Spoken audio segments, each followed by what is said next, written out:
नमस्कार। श्रीमती मोहरी देवी तापड़िया कन्या महाविद्यालय जसवंतगढ़ के इस यूट्यूब चैनल पर मैं प्रवक्ता हनुमान शर्मा आप सभी का हार्दिक स्वागत और अभिनंदन करता हूं।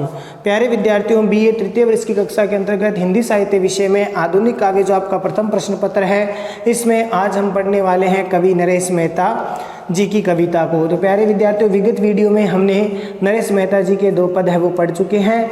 आज हम पढ़ते हैं नरेश मेहता जी का अगला कविता सूर्योदय एक संभावना। इनकी कविता क्या है? सूर्योदय एक संभावना। उसमें हम आज तीसरा पद पढ़ने वाले हैं। तो चलिए प्यारे विद्यार्थियों, अब हम पढ़ते हैं कवि नरेश मेहता जी की कविता सूर्योदय एक संभावना। एक नए आरण्य को आया देख, एक नए आरण्य को आया देख, वनस्पतियां अपनी चपल कौतूहलता में तुम्हारे वस्त्रों को धूप समझे उनसे खेल रही थी, जैसे कि वे स्वर्ण मृग हो। तुम्हारे व्यक्तित्व की वह पवित्रता ही थी, जिसे छूते ही धरित्री सरस्वती गंधा लग रही थी। और वे हवाएं वैसे ही प्रसन्न चिड़ियां थी, जैसे कि प्रार्थना घंटों की अंतिम थरथराहट अपने में लिए संध्या हवाएं होती है। औषध संपन्ना तुम्हारी आंखों में सर्दियों की आंच का सा आमंत्रण था। प्यारे विद्यार्थियों, इस कविता में जो प्राकृतिक बिंब जो खींचा गया है नरेश मेहता जी की इस कविता में, तो सूर्योदय की बेला है और सूर्य जो है लाल रंग का अरुण आभा की किरणें सूर्य की पड़ रही है संपूर्ण वनस्पति जगत पर। ठीक है, तो इस प्रकार से यहाँ पर नए नए रूप में किरणों को, सूर्य की किरणों को इस प्रकार से यहाँ पर बिंबित किया गया है, जैसे कोई क्या हो, स्वर्ण हिरण हो। ठीक है, यहाँ पर सूर्य की किरणों को किस रूप में बताया है? जैसे कोई सुनहरा सोने का सा क्या हो, हिरण हो।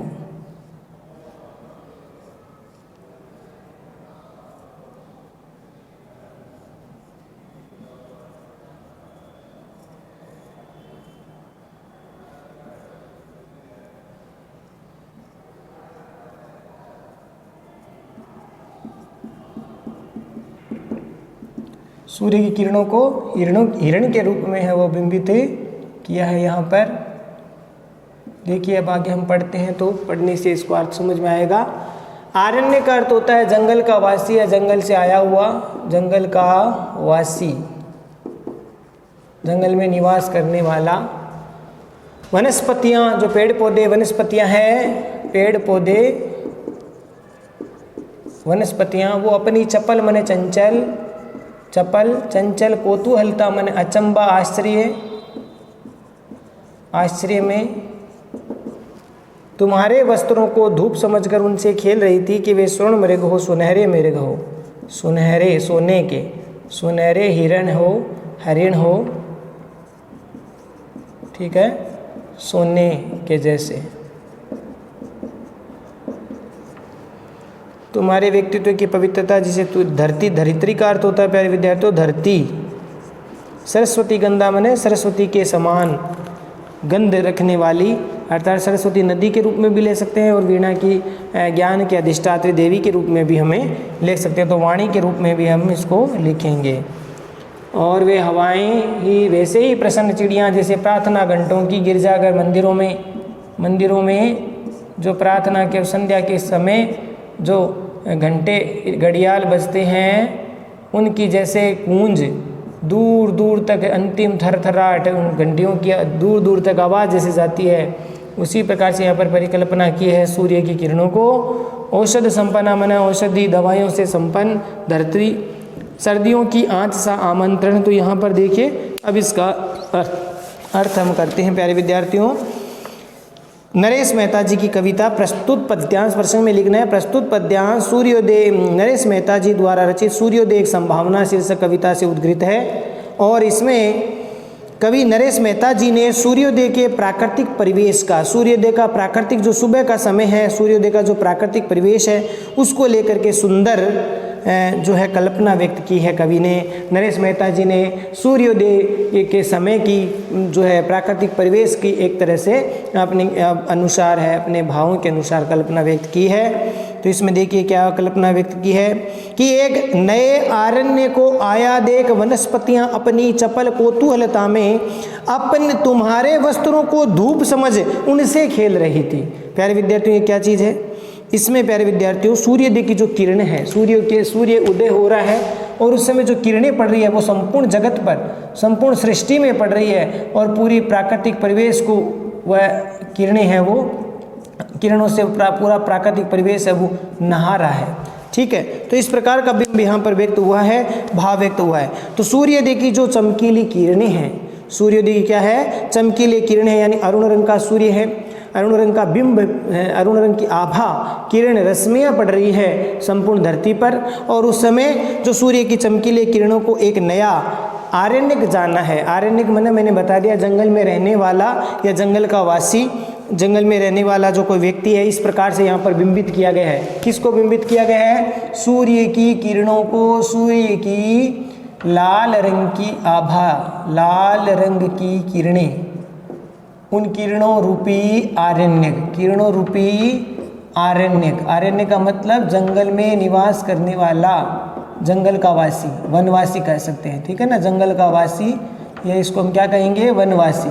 तो यहाँ किसको वनवासी बताया? सूर्य की लाल रंग की किरणों को नया जंगल का कोई नया वासी बता करके ऐसा लगा जैसे कोई जंगल का नया निवासी है वो आया है और उसको देख करके कौन कौतूहल कर रही है? वनस्पतियाँ। तो वनस्पतियाँ अपनी चपल कौतूहलता में तुम्हारे वस्त्रों को धूप समझकर उससे खेल रही है। किसको कहा जा रहा है? सूर्योदय को कहा जा रहा है, सूर्योदय की किरणों को कहा जा रहा है। तो सूर्योदय की जो चमकीली किरणें हैं, लाल रंग की किरणें, रक्तम वर्ण की जो किरणें हैं, उन किरणों का एक तरह से नया, उन किरणों को, किरणों रूपी जो आरण्यक, नया आरण्यक जान करके, समझ करके वनस्पतियां हैं वो अपनी चंचल कौतूहलता, अपनी चंचल जो चप्पल या चंचल जो कौतूहलता या आश्चर्य या अचंभा है उससे भर करके और तुम्हारी किरणों को, हे सूर्य, तुम्हारी उन किरणों को वो धूप समझ करके, ठीक है, तुम्हारे जो चमकीले वस्त्र हैं उन वस्त्रों को, क्योंकि जो सूर्य की किरणें पड़ रही है तो ऐसा लग रहा है जैसे कोई लाल रंग का, पूरी धरती है वो लाल रंग का वस्त्र है वो धारण कर रही है, तो उन चमकीले वस्त्रों को धूप समझ रही है। तुम्हारे इस जो हे सूर्य, तुम्हारे उन जो अरुण रंग की प्रकाश को देख करके, उस आभा को देख करके ऐसा लग रहा है वनस्पतियों को कि वह वनस्पतियाँ जो सबसे पहला जब प्रकाश उन वनस्पतियों पर पड़ रहा है सुबह के समय, प्रातःकाल के समय, तो उस समय की जो है उस धूप को देख करके वनस्पतियां हैं वो अपनी चंचल कौतूहलता से जो तुम्हारे चमकीले वस्त्रों को जो है धूप समझती है। कौन समझ रही है? वनस्पतियां।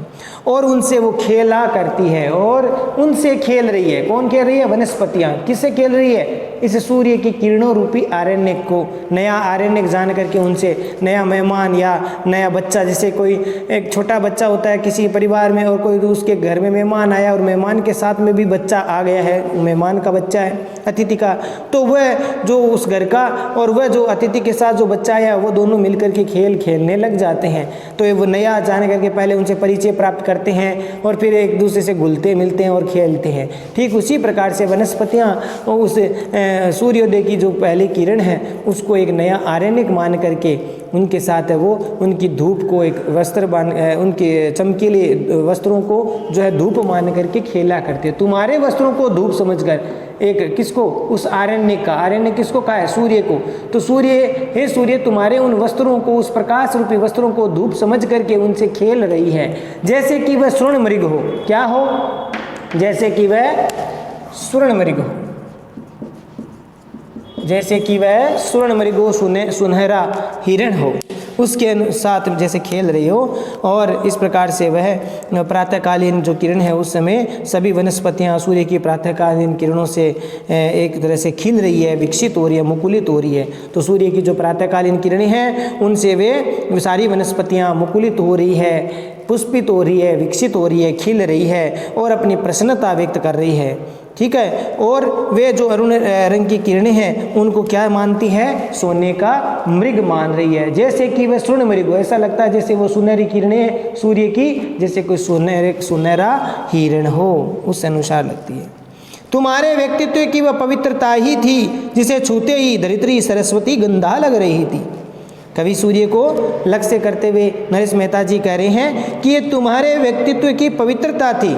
सूर्य को क्या बना है कि हे सूर्य, ये तुम्हारे व्यक्तित्व की पवित्रता थी, महानता थी कि जिसका स्पर्श करते ही, जैसे ही सूर्य की किरणें धरती को स्पर्श की है तो तुम्हारे स्पर्श करते ही पृथ्वी सरस्वती गंधा हो गई, यानी वाणी की देवी सरस्वती के समान हो गई। पृथ्वी कैसी हो गई? वाणी की देवी सरस्वती के समान लगने लगी, अर्थात सभी वनस्पतियां, चराचर जगत है वो वाणी से व्यक्त करने लगे। अर्थात जैसे ही सूर्योदय होता है तो प्यारे विद्यार्थियों सभी पशु पक्षी है वो उठ जाते हैं, चहचहाट करने लग जाते हैं, कलरव करने लग जाते हैं, वनस्पतियां जग जाती है, खिल जाती है। तो ये सब प्राकृतिक परिवेश प्रातः काल का है। और उस समय जैसे ही वो जो सुनहरी किरणें जब धरती पर पड़ती है तो जिसका स्पर्श करते ही पृथ्वी किसके समान हो जाती है? सरस्वती गंधा, अर्थात वाणी की देवी सरस्वती के समान हो जाती है। वाणी की देवी सरस्वती के समान लगने लग जाती है। अर्थात कवि यहाँ कहना चाहते हैं कि सूर्योदय होते ही समस्त जगत में, समस्त जगत, पूरा जगत, पूरी सृष्टि है वो मुखरित हो जाती है, बोलने लग जाते हैं, वाणी जिन सबको मिल जाती है। जैसे ही सूर्योदय होता है रात भर सब शांत पड़े रहते हैं, सोए हुए रहते हैं, चाहे पशु पक्षी हो, मानव हो या फिर वनस्पतियाँ हो, सब सोए हुए रहते हैं। जैसे ही प्रातः काल की सूर्य की वो अरुण रंग की आभा या अरुण रंग की जो रश्मियाँ जब धरती पर पड़ती है, उसकी धरती पर पड़ने के साथ ही सारी वनस्पतियां जगने लग जाती है, संपूर्ण पशु पक्षी है वो जग जाते हैं और जग करके खिलते हैं, मुखरित होते हैं, उनको वाणी मिल जाती है। ठीक है प्यारे विद्यार्थियों, आशा करता हूं समझ में आ गया होगा। प्राकृतिक परिवेश का चित्रण किया गया है। और वे हवाएं वैसे ही प्रसन्न चिड़ियां थी जैसे कि प्रार्थना घंटों की अंतिम थरथराहट। प्यारे विद्यार्थियों, उस समय हवा भी उसी प्रकार से बड़ी, सुबह की जो हवा है वो खुश करने वाली होती है, प्रसन्न करने वाली होती है। तो यहाँ पर ये बताया कि उस समय की हवा भी बड़ी प्रसन्न लग रही थी, जैसे कि चिड़ियाँ प्रसन्न होती है। उपमा किससे दी है? चिड़िया से दी। हवा की, हवा भी कैसे लग रही है? जैसे चिड़िया खुश होकर के चहचहाती है, उसी प्रकार से हवा में भी उस समय मधुर ध्वनि मुखरित हो रही है, प्रतिध्वनि हो रही है। ठीक है, तो ये समय, इस प्रातःकाल का समय है। तो इसी प्रकार से अगर शाम के समय की बात करें, प्रातःकाल के समय प्रार्थना आराधना के लिए घंटे बजाए जाते हैं, तो वे भी उनकी मधुर जो अनुगूंज है प्रतिध्वनित होती रहती है। दूर तक उनकी आवाज़, घंटों की, घंटे घड़ियालों की जो आवाज़ है दूर तक अंतिम, जैसे कि प्रार्थना घंटों की अंतिम थरथराहट है। यानी जो घंटों की आवाज़ है, टन जैसे आवाज़ आती है मंदिरों में घंटियों की, तो वो काफ़ी दूर तक उसकी गूंज है वो होती रहती है। तो इस प्रकार से यहाँ पर कवि कहना चाहते हैं कि संध्या काल होने पर या फिर प्रातः काल होने पर प्रार्थना आराधना के लिए जो घंटे बजाए जाते हैं और उनकी जो मधुर अनुगूंज है वो अंतिम क्षण तक होने वाली एक तरह से मधुर स्वर हवा में तैरता रहता है। और उसी प्रकार से हवा भी क्या होती है? ध्वनित होती रहती है, प्रतिध्वनित होती रहती है, गूंज हवा में भी बनी ही रहती है, यानी हवा में आवाज़ होती रहती है। जैसे अपने लिए संध्या हवाएं, यानी संध्या के समय बताया यहाँ पर, संध्या के समय जब मंदिरों में प्रार्थना के अवसर पर, आराधना के अवसर पर, पूजा पाठ करते समय जब घंटों की आवाज़, घंटे घड़ियालों की जब आवाज़ है वो अंतिम छोर तक इस प्रकार से सुनाई देती है, जिस प्रकार से उसके साथ जैसे हवाएं भी है उसके साथ प्रतिबिंबित होती हो, हवाओं में भी आवाज़ आती है, ध्वनि उसमें होती रहती है। फिर देखिए, औषध संपन्ना तुम्हारी आंखों में सर्दियों की आँच का सा आमंत्रण था। जैसे सर्दी की ऋतु में जैसे आँच मैंने आग जैसे सुहाती है, अच्छी लगती है। ठीक है, तो यहाँ पर सर्दियों में जैसे आँच है वो सभी को आमंत्रित करती है, आकर्षित करती है। आँच में अलाव में लोग अलाव तापते हैं सर्दी के समय, आग उनको अच्छी लगती है, आग से वह अपनी सर्दी को शांत करते हैं, शीत से बचते हैं। तो इस प्रकार से यहाँ पर बताया कि सर्दियों में जैसे आँच है वो सभी को आकर्षित करती है, आमंत्रित करती है, वैसे ही सूर्योदय होने पर औषधियाँ संपन्न जो धरती है, औषधियों से भरी हुई धरती है, उसकी आँखों में क्या हो जाती है? चमक आ जाती है, क्योंकि धरती की औषधियां हैं, यानी वनस्पतियां, जड़ी बूटियां, वो सब की सब सूर्य के प्रकाश से ही जो है औषधीय गुणों को धारण करती है। चंद्रमा की किरणों से, सूर्य की किरणों से औषधियाँ क्या करती है, अपने औषधीय गुणों को धारण करती है और समस्त जगत का कल्याण करती है, रोगियों के रोग का नाश करती है। तो प्यारे विद्यार्थियों, यहाँ पर ये भाव व्यक्त हुआ है, जिस प्रकार से भाई सर्दियों में जैसे आँच का आमंत्रण होता है, आकर्षण होता है, उसी प्रकार से सूर्योदय होने पर औषधियाँ हैं या दवाइयाँ हैं, वो सब उससे भरी हुई है जो धरती है उसकी आंखों में चमक फेर रही है। इस प्रकार से अगर पूरे वातावरण की बात करें प्यारे विद्यार्थियों, तो प्राकृतिक वातावरण एकदम नया और आकर्षक लगे रहा है। तो प्यारे विद्यार्थियों, ये थी व्याख्या। विशेष वाले पॉइंट पे आपको लिखना है, जैसे वैदिक साहित्य में आर्यन किसको कहा है, जो वैदिक ब्राह्मण जो ग्रंथ है उनमें जो धार्मिक दार्शनिक जो रचनाएं है उनको आर्यन्य कहा जाता है। ये भी आप लिख सकते हो आर्यन्य क्या है। वैदिक साहित्य में जो धार्मिक ब्राह्मण ग्रंथ है इत्यादि लिखे गए थे, दार्शनिक रचनाएं जो थी उनको आर्यन्य कहा जाता था। जो वन में लिखे जाते थे, ऋषि मुनि लिखा करते थे, वे ग्रंथ वनों में रचे गए थे, इस कारण से इनको आर्यन्य कहा जाता है, या उन वनों में ही उनका अध्ययन किया जाता था, इसीलिए उनको आर्यन्य कहा जाता था। और जंगल में रहने वाला या जंगल में उत्पन्न होता है उसको भी आर्यन्य कहा जाता है। और कवि ने यहाँ पर जो है अरुण किरण पुंज को यहाँ पर आर्यन्य कहा है, यानी कवि ने सूर्य की, मैंने बता दिया, सूर्य की जो पहली किरण है उसको क्या माना है, आर्यन्य, जंगल का वासी या वनवासी माना है। ठीक है, और जिसके स्पर्श से ही सारी वनस्पतियाँ जग जाती है, खिल जाती है। सूर्य की किरण से वनस्पतियाँ जग जाती है, खिल जाती है। प्यारे विद्यार्थियों, आगे जो विशेष में आप ये भी लिख सकते हो, सरस्वती क्या है, सरस्वती वाणी की, ज्ञान की अधिष्ठात्री देवी है। और सरस्वती एक नदी का भी नाम है जो कालांतर में मरुस्थल में लुप्त हो गई थी। ठीक है, तो सरस्वती नदी है, गंगा, यमुना और सरस्वती 3 नदियां हैं, लेकिन सरस्वती का अस्तित्व अभी है नहीं। कहा जाता है कि कोई समय जब सरस्वती नदी बहा करती थी तो मरुस्थल में अब लुप्त हो गई है। तो उसके लिए भी इस प्रकार से हम कह सकते हैं धरती सरस्वती गंधा हो गई, यानी जैसे नदी की गंध है वो धरती में समाई हुई है सरस्वती नदी की। और यहाँ पर एक आज से ये भी हम ले सकते हैं कि ये वाणी और जो है सरसता से संपन्न है, वाणी और सरसता से संपन्न ये धरती है। तो इस प्रकार से अर्थ ले सकते हैं। उपमा, रूपक, उत्प्रेक्षा और मानवीकरण अलंकार का प्रयोग हुआ है। उपमा, उत्प्रेक्षा, रूपक और मानवीकरण, यहाँ प्रकृति का मानवीकरण किया गया है। प्राकृतिक वनस्पतियाँ हैं जो है मानवीकरण की गई है, वो प्रकृति के अनुसार जड़ या पदार्थ, अचेतन पदार्थ है, वो भी अगर मानव की तरह सजीवता से युक्त कार्य करते हुए दिखाया जाए तो वह मानवीकरण हो जाता है। तो इस प्रकार से प्यारे विद्यार्थियों, मानवीकरण, उत्प्रेक्षा, रूपक अलंकार है। शब्द योजना तत्सम प्रधान है।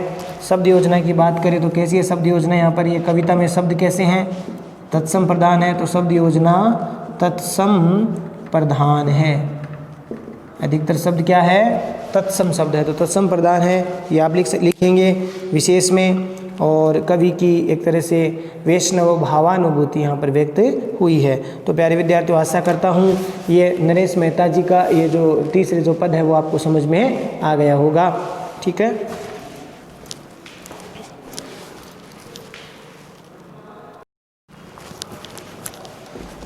प्यारे विद्यार्थियों, आज के लिए बस इतना ही। अगले वीडियो में फिर हाजिर होंगे नरेश मेहता जी के आगे के पदों की व्याख्या को लेकर के। तब तक के लिए इस व्याख्या को पढ़िए, नोट्स बनाइए, याद कीजिए। चैनल को लाइक, शेयर और सब्सक्राइब करना ना भूलें। जय भारत, जय हिंदी। धन्यवाद विद्यार्थियों।